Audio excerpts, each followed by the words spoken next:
Les deux femmes se produisent au Parlement du Parti communiste local, qui fait salle comble.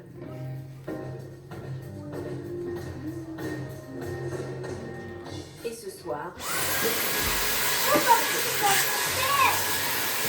Ça fait peur?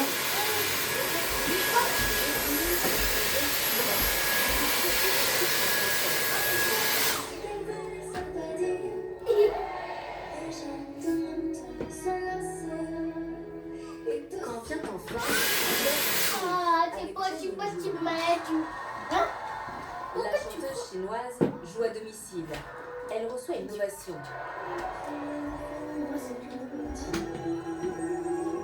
Mais Joyce ne se laisse pas impressionner. Papa, pourquoi tu filmes?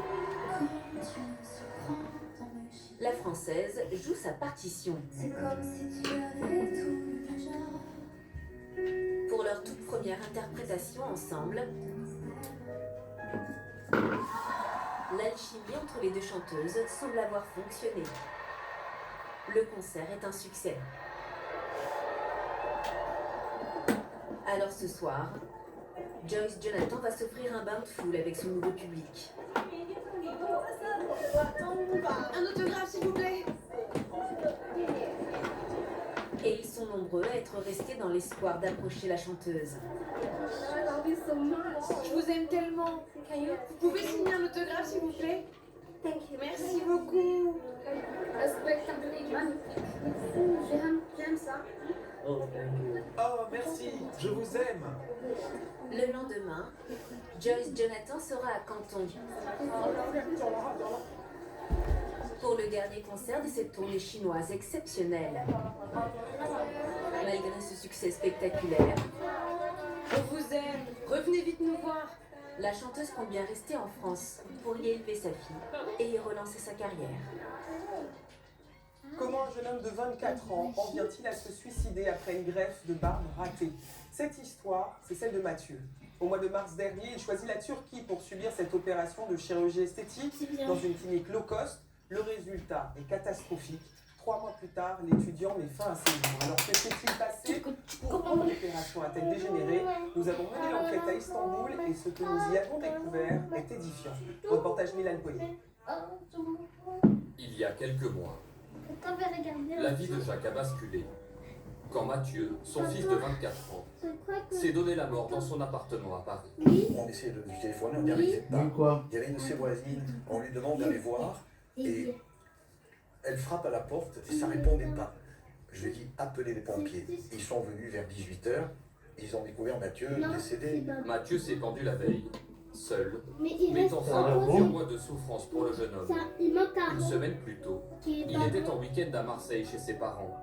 Et Jacques se souvient de ce dernier moment ensemble. Oui, c'est quoi? On a accompagné le gars, Julien, ça c'est une on voit qu'il maison. n'allait pas bien. Il nous regarde et puis on est parti. Il nous regarde comme ça, C'est lourd. un peu penché, il nous regarde.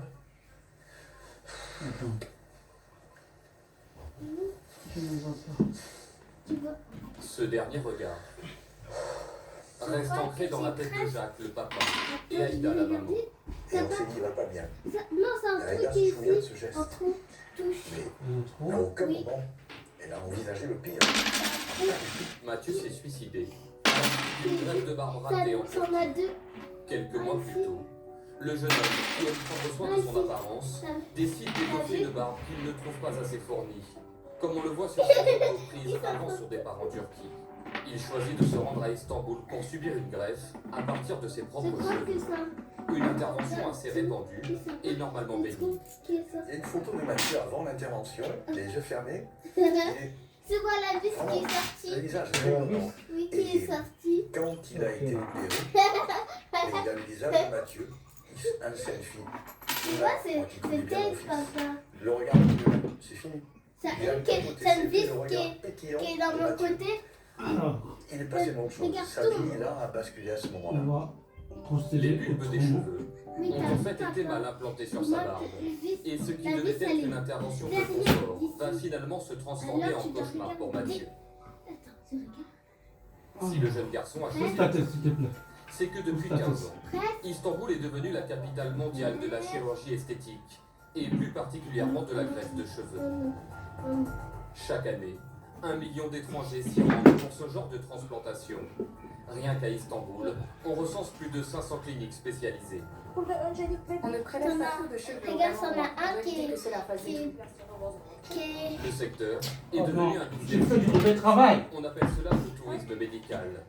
L'État turc en a fait un secteur stratégique et son chiffre d'affaires est colossal, près de 3 milliards d'euros annuels. On est sur une base Ah, j'ai fait du mauvais travail. par jour. Le secteur s'est forgé sur l'expertise des chirurgiens turcs, parmi les meilleurs au monde, mais également sur ses tarifs Allez. avantageux. On va réussir. Bien, bien, bien, papa. On va réussir. On va réussir. Problème, On va ce réussir. business juteux attire aussi de nombreuses Allez, cliniques un de professionnels. Né. Le business avant tout. C'est justement ce qui s'est passé pour Mathieu. Pour comprendre ce qui est arrivé au jeune homme, il faut prendre la direction d'Istanbul. Sur les rives du Bosphore, on trouve des cliniques de chirurgie esthétique un peu partout. Lifting, prothèse mammaire, liposuction, mais surtout transplantation de cheveux. Mathieu avait justement choisi Medica Sanous, une des 500 agences spécialisées dans la greffe de barbe et de Pousse tes pieds, cheveux, pousse tes pieds. comme il l'indique sur leur site internet, accessible en plusieurs langues. Le 2 mars 2024, il entre dans cet hôpital de l'ouest de la ville, un bâtiment C'est relativement rentré. récent. Cet hôpital privé a depuis été fermé par les autorités turques. Le nom ne figure même plus sur la C'est façade. rentré. L'établissement a en fait été pris dans un gigantesque scandale sanitaire qui fait beaucoup de bruit dans le pays. Comment tu fais à faire? C'est ce que nous précise Dinçer Gökçe. Il est journaliste dans la principale télévision d'opposition. Un tour. Il y avait un total manque de contrôle. Personne ne savait ce qui se passait dans l'hôpital. Là, ça commence à durer. Cela a causé de nombreuses victimes turques, mais aussi étrangères. Pour Mathieu, Tu tournes. l'intervention va durer plusieurs heures. Attends, je tourne. Après un dernier contrôle post-opératoire le lendemain, le jeune homme rentre en France, comme cela était initialement prévu. Tu tournes deux. Sa nouvelle barbe le brûle en permanence, Regarde. et il va rapidement se rendre Je crois compte que c'est. que la greffe est C'est ratée. pas ça. Il échange donc par message avec son agence Medica Sanous. 10 jours après son retour, voici ce Si qu'il je dit. sens quelque chose. On voit que j'ai fait une greffe. Le jour de l'opération, les personnes m'ont pris trop de cheveux sur la zone donneuse Regarde. et j'ai d'énormes trous derrière la tête. Comment s'appellent le médecin et les personnes qui m'ont opéré? Moi, je vais faire les deux. Puis, un mois plus tard, quelle solution il y a? Force. On cherche des solutions. Essayez la crème. Si ça marche, c'est ok. Et si ça ne marche pas, on cherchera une autre solution. Voilà, moi, je fais. C'est grave ce que vous m'avez fait. Aucune solution ne sera finalement proposée par l'agence. Lors de ces échanges, Mathieu va faire une terrible découverte. Soutien. La personne qui l'a opéré est un faux chirurgien. L'homme n'appartient même pas au milieu médical. Sur sa page LinkedIn, désactivée depuis, Vas-y, il se tourne. présente comme travaillant dans les relations publiques. Mais comment un faux chirurgien peut-il opérer un patient dans un hôpital qui a pignon sur rue? Pour le comprendre, il faut se plonger au cœur de ce secteur. Je fais. Après, Dinçer je Gökçe fais. a longtemps travaillé sur le sujet.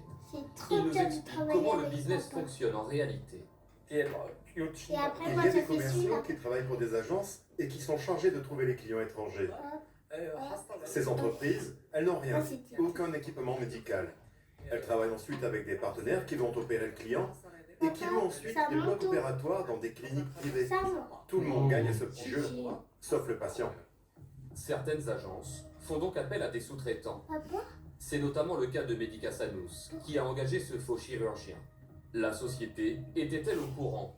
Car selon nos informations, ce n'était pas la première fois que l'homme travaillait pour cette agence. Nous prenons la direction de Medica Sanous pour tenter de leur poser quelques questions. L'adresse nous emmène au 4e étage de ce bâtiment éloigné du centre-ville. Nous entrons dans l'immeuble en caméra discrète. Bonjour, on cherche la société Medica Sanous. On a emménagé il y a 2 mois. Mais oui, effectivement, ils étaient là. On a même eu récemment une visite de gens du ministère de la Santé qui les cherchaient. papa, Je ne sais c'est pas toi qui trop as ce qui fait s'est ce passé, trou. mais il y a eu un problème. Papa, c'est toi qui as Quelqu'un fait est mort, ce je trou. crois, après une greffe. C'est qui? La société aurait donc cessé son activité. Pourtant, sur ses réseaux sociaux, il y a moins de 2 mois, elle publiait encore des photos de ses patients. Mathieu s'était déjà donné la mort. Nous tentons Voilà, de les c'est contacter dans par mes mail vacances, et par papa. téléphone en nous faisant Papa, passer si pour c'est un dans mes potentiel client. vacances. À notre grande surprise, Papa, quelques jours plus c'est tard, à la plage. une personne nous rappellera pour nous préciser que leur activité Et est en on dit c'est suspens un pour le moment, hôtel. mais qu'ils sont en recherche d'un nouveau partenaire en vue d'effectuer les opérations. Oui, oui. Faire appel à des sous-traitants Ça veut dire sans tout. vérifier leur diplôme ni leur capacité à exercer semble malheureusement assez répandu dans certaines cliniques. Nous nous sommes procurés ces échanges, extraits d'un groupe WhatsApp intitulé Greffe de cheveux à Istanbul, qui regroupe des milliers de personnes. Une sorte d'annuaire de petites annonces. Les messages montrent une complète désorganisation. Y a-t-il un spécialiste disponible pour demain à Tasseir? Dans ces conversations, voici un message écrit à 15h53 pour une intervention 1 heure plus tard. Y a-t-il un spécialiste disponible pour un cas à 17h? Parfois, leur contenu est encore plus problématique. Un spécialiste est recherché de toute urgence à Yeni Bosna. Le patient est déjà sous anesthésie locale. Des pratiques dangereuses, sans contrôle, mais qui ne reflètent pas l'ensemble de la profession sur place.